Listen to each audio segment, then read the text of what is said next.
From floods in China and northern Europe to forest fires in the US and Greece, it's been a year of major weather events linked to climate change.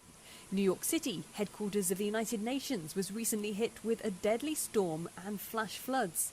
And after years of warnings from the UN, the Secretary-General says the world is nearing the point of no return.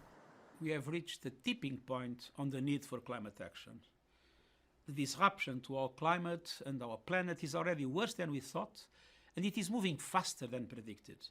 Yet, we are far from meeting the goals of the 5-year-old Paris Agreement. The high-level week at the UN has seen a number of big pledges to address climate change. Joe Biden said the US would seek to double aid aimed at helping developing countries tackle the issue to more than $11 billion a year by 2024. But one of the biggest announcements came from China. China will strive to peak carbon dioxide emissions before 2030 and achieve carbon neutrality before 2060. This requires tremendous hard work, and we will make every effort to meet these goals. China will step up support for other developing countries in developing green and low-carbon energy and will not build new coal-fired power projects abroad.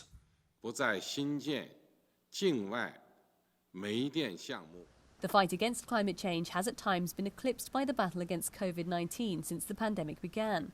But experts say they must be tackled together, as environmental damage could make pandemics more common. When we look at some of the drivers of climate change, so for example, mowing down a rainforest, the animals have to go somewhere. And sometimes that means the animals can go into places where it's not their normal habitat.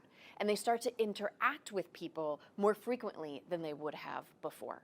And so the chances of diseases like zoonotic diseases going from humans to animals increases in frequency. On Thursday, a debate about the impact of global warming on peace led to disagreement amongst members of the Security Council as to whether it was the appropriate body to intervene on the issue of climate change. Analysts say real action can only be instigated by individual governments and private industry, which are best motivated by money. If you think about this as an investment in making your economy more globally competitive, that's a lot different than saying, we want to, protect the polar bears. I mean, it's not just environmentalists. You're seeing this in the Wall Street Journal. And, if you own a business and you're thinking about the risks of extreme weather, you're going to start paying attention to this. The pledges made here at the General Assembly have created a sense of momentum ahead of the crucial climate summit COP26 due to be held in November. But the Secretary-General has warned that meeting is still at high risk of failure unless world leaders make far more ambitious moves to cut greenhouse gas emissions. Sarah Walton, CGTN, New York.